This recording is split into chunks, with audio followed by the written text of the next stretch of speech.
Sports professor Rick Horrow inside the $1.3 trillion business of sports, an iconic conference, SEICon, sports, innovation, education, and collaboration, all about this conference. You've got to be here. Over 100 speakers, over 500 attendees, and it evolves into USA Today, UNLV, Syracuse, all put it together. If you're not here in a very short period of time, next year, the year after, you're going to miss a whole lot. And frankly, it keeps getting better and bigger and more diverse. And one of the things that happens is athletes who have been very successful in their NFL or otherwise career come to this event. They want to learn more, they want to network, and Chase Edmonds, no exception, drafted in 18 by the Cardinals, going into his 8th year in the NFL, one of the best running backs in the business. Got to give him a big contract. He's going to get a big contract, and will continue to get a big contract. How are you? Nice to see you. Nice to see you. Appreciate you having me on, Rick. Thank Absolutely. You. Thanks very much. So Larry Fitzgerald, Kelvin Beachum, and others have equipped you with the life skills that basically will eventually transcend the NFL. Talk about that a bit. Yeah, so I think it's really important. You know, comes from Kelvin Beachum, actually. He always talks about sending the elevator back down. And that's something that those guys spoke to me early on in my year 1 and year 2. Just of experiences of, walking around the facility, and when we're on lunch break or we got 15, 20 minutes to kind of get our thoughts together, whatever the case is, like I'm seeing these guys take business calls. And that was powerful for me because, you have other rookies around the league that have different experiences of their veterans. Maybe it's buying the most expensive car they can, buying expensive jewelry. But to see those guys and how they handle themselves from a business mindset and talking to me and really like molding me how like, yo, look, this is either your first meal or your last meal. And, you don't want it to be your last meal, right? So really just being able to learn it from those guys, hone in on them, understand the business mindset, kind of make myself uncomfortable to now where I'm at the point where I'm at now, where I'm starting to get a little more comfortable. I still got a lot to learn and a lot to gain, but just to feel that comfortability of like, hey, if I didn't get signed this year in football, I'm going to be all right, and I can figure it out. And you've been able to figure it out. A name, but you graduated Fordham in 18, and you have not an underdog relationship, but you have to work for everything that's coming to you. Talk about that for a minute. Yeah, it's crazy. I remember when I was coming from Fordham. I had a love-hate relationship with that school just because I felt like, man, I was so immature.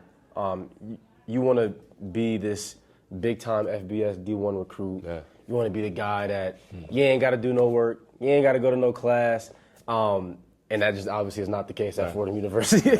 But one thing that it did for me, man, was it taught me the value in the hard work. It taught me the value in not taking no damn shortcuts, right? And getting everything done for yourself. And in the long run, that has equipped me with the intangibles to be able to communicate, to be able to be indoors and networking places that I probably wouldn't have been in if, things panned out how my 18-year-old self wanted it to pan out. Well, and, obviously, Risk it goes without saying, you sound like a self-starter, but also you had a pretty damn good academic education at Fordham as well, right? I did. And yes, so it gave you the ability to start the transition into business before you finish your NFL career, which distinguishes you from 99% of NFL players or others who say, all right, what am I going to do next? Yeah, absolutely. And it took a leap of faith. I remember when I was first contemplating even doing the business that I have now, I was talking to my dad about it,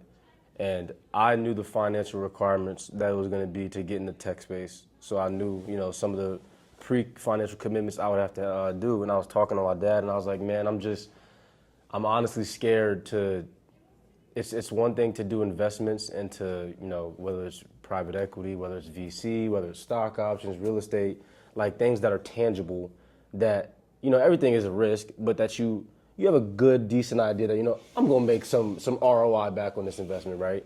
And then it's another when you're talking about betting on yourself, going into a space that I had no idea about. I don't have no technical background in my life at all when it comes to tech. And I just remember telling my dad about that, and he was like, look, man, at the end of the day, nothing beats a failure but a try. And I will never forget that quote long as I live, because regardless of if I even make something happen with my tech company or not, the lessons that I've learned, the development that I have from a business model standpoint, the connections that I've made, have been just invaluable. Like invaluable to people I've met in this journey so far. What a great segue. So tell us, founder and CEO of Sceene Inc. Yeah. What is it? So Sceene Inc is essentially right now, we just want to act as the digital concierge when it comes to corporate and business travel events. So conventions like this, conferences, I feel like it's a big user pain point value when you have an influx amount of people. Now Las Vegas is different, obviously, but say we were in Charlotte, North Carolina. Yeah, right. Nobody really is going to have an idea of what to do when it comes to after hours work culture. So at its base value point, I try to provide Uber vouchers to select businesses and events that have to do with the corporate conference events that are going on for the attendees. And then in the long scale of it all, we're going to use AI to really automate this entire process for people as they travel. So Rick, if you went to San Diego tomorrow, you have my app downloaded, we would send you a notification saying, hey Rick, we see you in San Diego. Here's 5 to 10 hospitality places that we know you're going to love. Chargers? Oh, they're not there anymore. Basketball? Oh, no, not there. Hockey? That Never will be. is crazy, right? They took everything out of San Diego. Everything, except the baseball team. Yeah, of course. Yeah, of course. And and then what we do is we give you user promo value to those businesses. So again, I try to help sustain business. I try to help sustain bottom line revenue for the businesses while also streamlining this experience for our users to make it easier to travel around the different cities. Amazing deal. Hard to get started? Hard to get started because I felt like, especially in tech, I read a book from Peter Thiel, PayPal founder, and it was called 0 to 1. And you have this I can go on and on about what my vision is for Sceene in 10 years, right? That's getting to step Z. But like you have to in tech truly. I'm drawing a blank right now. What is it? Re-engineer? Not re-engineer. Take the steps back. What's what you call it? Take the steps backwards and like, how do I get from A to B, even though I want to get to Z? Reverse engineer, I think, is maybe what you're talking about. No, I got it. Reverse engineer this product and just say, okay, at its most simple value, what is the user value that I have right now for someone? And that's how I got my foot in the door with Tao Hospitality Group, because I learned that, hey, Tao wanted to find a way to get more customers to their doors when they come to Las Vegas. I found a way to automate Uber business vouchers to clienteles to specific locations. And now it's like, okay, now how do we go from that step A and how do we increase that user value point at its most simple, effective method to get to step B and then to step C? So like, I got my foot in the door a little bit farther than I ever thought I would. I remember seeing the banner and it was surreal for me. It kind of felt like the feeling I had when I got drafted of like, wow, like my work is actually paying off. Because it was a lot of times where I'm paying bills and I'm not really seeing the progress that I want to see in my company or my tech product. And I'm like, bro, why the hell did I even do this? Yeah. I could have put this money in something I know like real estate and made some ROI. Like, why am I even doing this? And to be able to see my company associated with Tao was just a small step in the right direction for me. The unbelievable piece of this, too, is that when we air this, you may have already gained 700 yards in October by signing with somebody, and that free agency tag is no longer there. Whether that happens or not, it's not as if, all right, let me go sell insurance. You've got an ongoing company that's really working. I wouldn't call it really working yet. Well, listen, it's, you know what? The best thing about it, sounds like it's really working. It's working. It is working. We literally just hard launched this week. We have been doing a bunch of QA testing, trying to just make sure the product wouldn't break. I've learned that in tech, anything that can go wrong somehow always goes wrong. So I just really wanted to make sure that the product works. And again, like being able to automate the Uber voucher program, just for everyone here, whether they're going back home to the airport, giving them Uber voucher, just to try to keep our company in the back of people's minds. I think that it's solidified me a cool way to get into the corporate travel space because I'm really trying to get into that niche.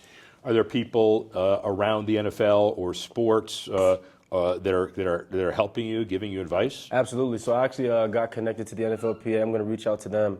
I want to be able to streamline that process for the NFL teams when they travel to select cities.